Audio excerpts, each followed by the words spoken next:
शताब्दी वो अहम समय था जब भविष्य को नया स्वरूप देने वाली शक्तियों का उदय हो रहा था।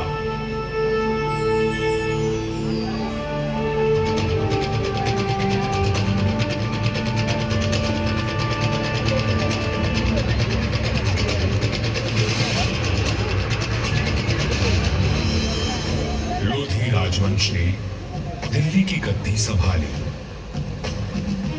मध्य एशिया में बाबर का जन्म हुआ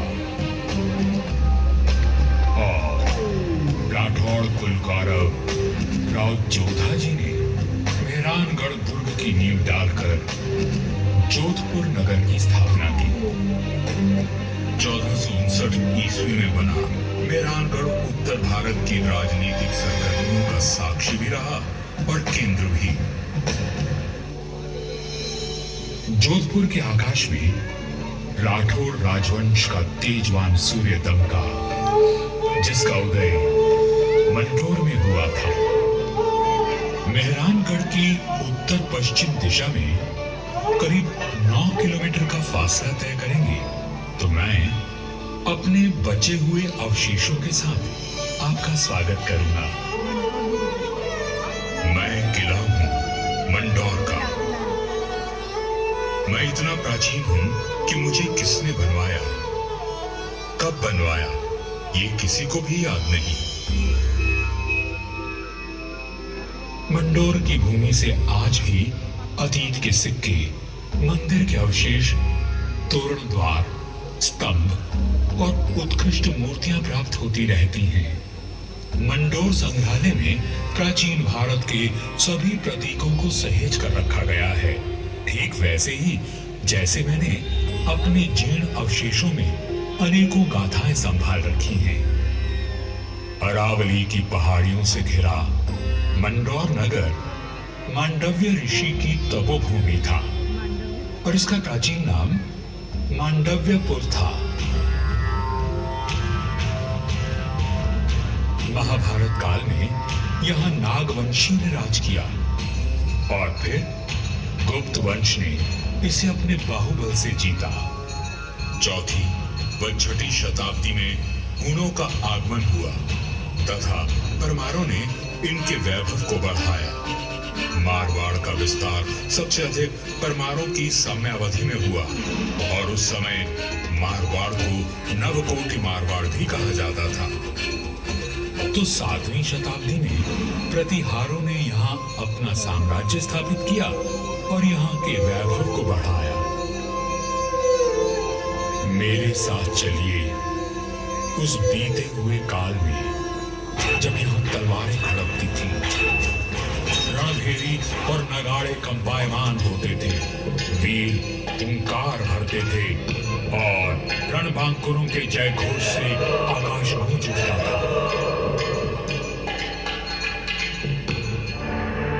सन 1394 ईस्वी परिहारों की शक्ति अस्त हो रही थी। गुजरात के सूबेदार जफर खान ने दिल्ली की कमजोर सल्तनत के चलते मंडौर और नागौर को अपने कब्जे में ले लिया था। अब मेरी चार दीवारी में परिहार नहीं, तुर्क आ बसे थे। जफर खान का हाकिम ऐबक खान मंडौर दुर्ग का किलेदार था, जो आए दिन अपनी क्रूरता का प्रदर्शन करता रहता था। पीड़ित किसान मंडौर के इंदा परिहार के प्रधान वीर राव हेमा गहलोत के पास मदद के लिए पहुंचे। राव हेमा जी, ये तुर्क हमसे मनमाना लगान वसूल करते हैं। आए दिन हमारी गायों को चुरा कर ले जाते हैं और अब अपने घोड़ों के लिए घास से लदी गाड़ियां मांग रहे हैं। हम तो बर्बाद हो जाएंगे। अपनी शक्ति पर इतना अभिमान कि उसे 3 किसानों पर आजमा रहा है। भैरू जी की सौगंध, जुल्म करने के लिए अब ऐबक खान जिंदा नहीं बचेगा।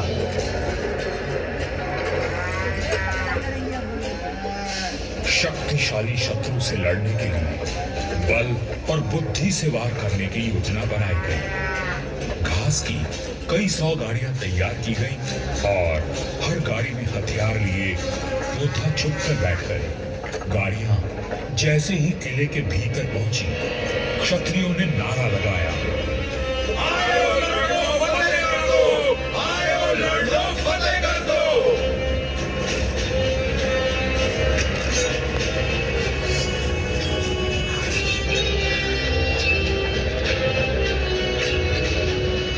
इस अचानक हुए प्रहार से तुर्कों को संभलने का अवसर भी न मिला। वीर हेमा गहलोत, समर शूर राव चुंडा राठौड़ और मारवाड़ के वीरों की प्रतापी तलवारें लहराईं तो शत्रुओं के सिरों के ढेर लग गए।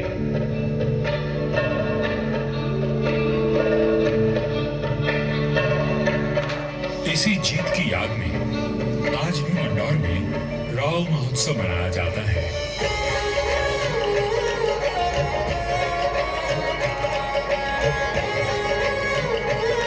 हर वर्ष होली के दूसरे दिन निर्भीक, साहसी हेमा गहलोत और सभी वीरों को याद किया जाता है और बाबा भैरूनाथ जी की पूजा की जाती है, जिनके आशीर्वाद से वीर विजय हुए थे।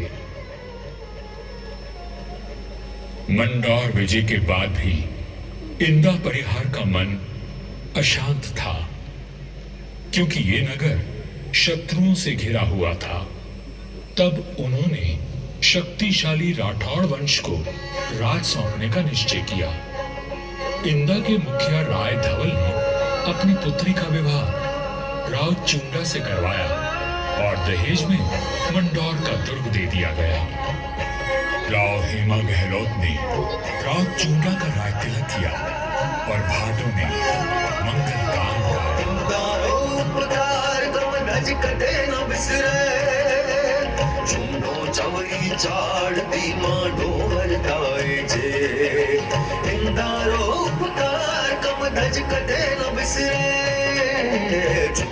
अपने कौशल और सामरिक सूझबूझ का परिचय देते हुए राव चुंडा ने अपने साम्राज्य को बढ़ाया और मंडौर को मारवाड़ की राजधानी बनाया।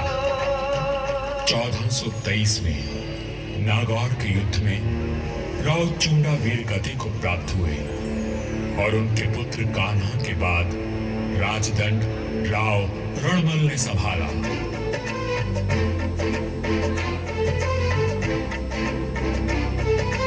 मारवाड़ और मेवाड़ में घनिष्ठ संबंध थे, परंतु मेवाड़ नरेश राणा कुंभा के कान भरने लगे।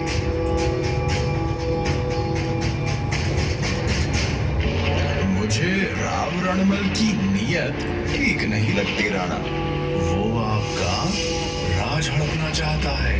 वह सिर्फ एक पक्ष को देखते हैं, दूसरे पक्ष से तो उनका कोई मोह नहीं। एक मधुर संबंध में संशय और अविश्वास का विष घोल दिया गया था। 1438 ईस्वी में राव रणमल अपने पुत्र जोधा के साथ चित्तौड़ के दुर्ग में था। रणमल को किसी षड्यंत्र का आभास हुआ और उसने बेटे जोधा को किले से बाहर भेज दिया। पिता की आज्ञा मान जोधा चित्तौड़गढ़ की तलहटी में पहुंचा। तभी एक डोम ने जोधा का ध्यान खींचा, जो एक दोहा गा रहा था।